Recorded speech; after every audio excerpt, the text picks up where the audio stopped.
picky. He likes it. TCL delivered. I mean, some really fun phones over 2020. The 10 Pro arrived at a tricky transition though.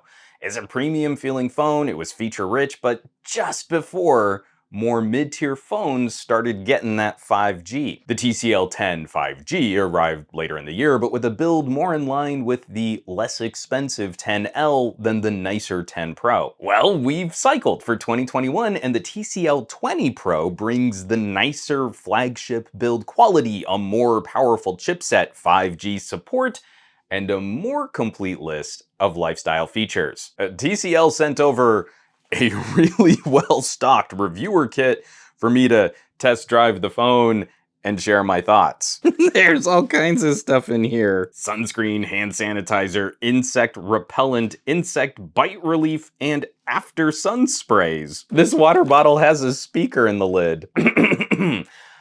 Back to the phone. Nearly every aspect of last year's phone has been tweaked or refined, and that starts with design. The 20 Pro recalls a combo of phones I really like for build, the OnePlus 8 and the LG Velvet. Slightly squarer corners, curved glass on the front and back, and a side strip for the camera sensors. Yes, you should put your phone in a case, and a bumper is included in the box, so no excuses there, but this is an aesthetic which should impress out of the box. TCL is a lifestyle consumer tech gadget brand, and one of the things they're known for are TVs. So the screen here, you would expect it to be nice, and it is nice. This is a vibrant OLED.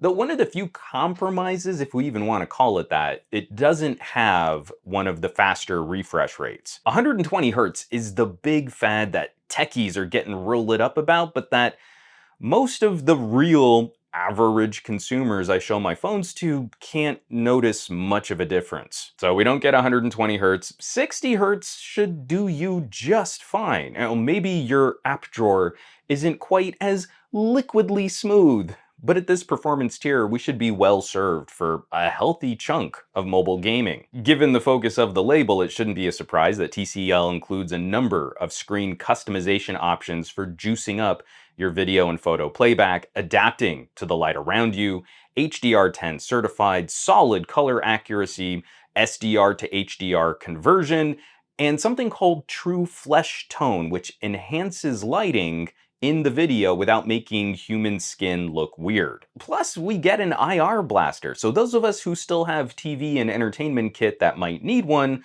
our fully featured phone can also be a universal remote. Compared to where we were last year with the 10 Pro, the haptics here have a lighter but more distinct feel. There's a slightly tighter pop, which feels pretty good under your fingers while you're typing. Maybe my main complaint, the in-display fingerprint sensor is really finicky. I've trained both of my thumbs a couple times, and it seems as if there's any wiggle or travel while scanning, you know, like how humans occasionally move and they're not perfectly still, then it's probably gonna bork that scan. It's the main critique I have overall with this phone, and I hope it's something that can be refined a bit in a future update. But it's easy to get swept up in this hardware experiment. You know, how refreshing it is to get features. To arrive at this price point, compromising a little processing power and a faster screen means we get a headphone jack, memory card expansion, the IR blaster, a decently quick charger in the box. Wireless charging makes it to this phone, and while TCL is saying this phone shouldn't be submerged in water,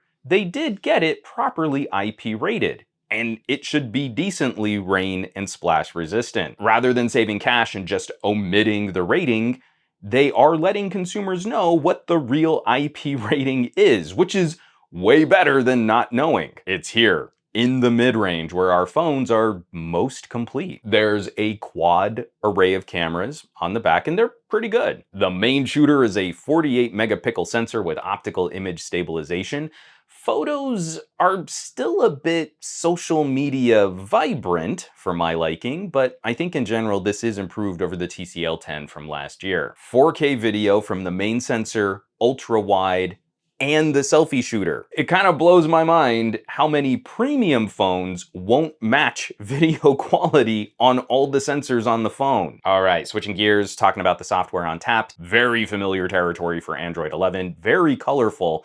and with a few simple add-ons for additional controls, like a side dock for shortcuts and other actions. That's what feels like classic TCL, like the old school Alcatel Idols. We also keep their programmable smart key. This has been a long tradition of TCL phones. Out of the box, long pressing activates your assistant, and you get to pick the single and double press actions. Of course, there's a focus on multimedia features, one I love highlighting, which returns from last year, where users can pair and simultaneously play audio on up to 4 Bluetooth devices connected to one phone, either multiple speakers or share playback with a friend on some Bluetooth headphones. We're going to be traveling again soon, and if I want to watch a movie with my daughter on an airplane, we can sync up playback together. So this phone isn't cheap in a traditional budget sense, but feature-rich at a decent mid-ranger price. I'm happy to see TCL commit to at least 2 operating system updates and 2 years of security patching. And I'm hoping Google Play security updates can tackle some additional longer-term support,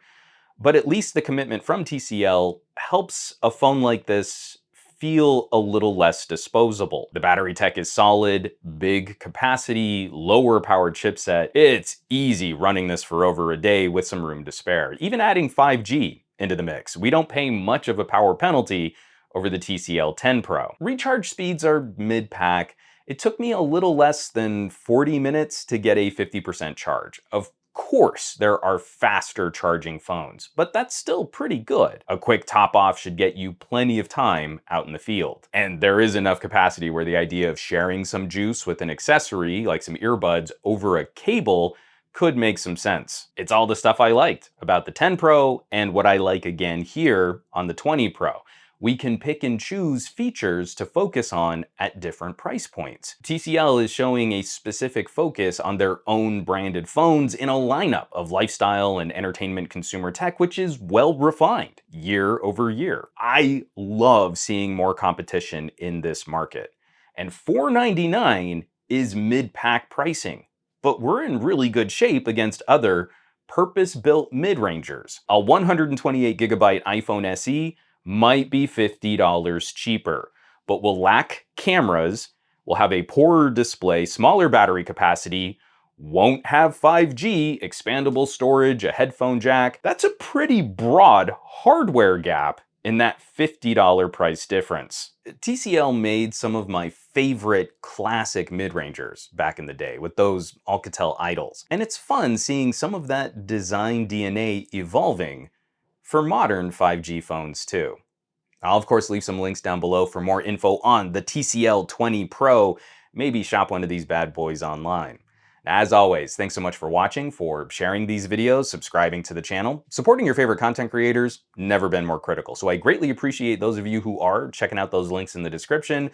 Maybe you're shopping a little merch, that kind of stuff really does help keep production rolling on this channel.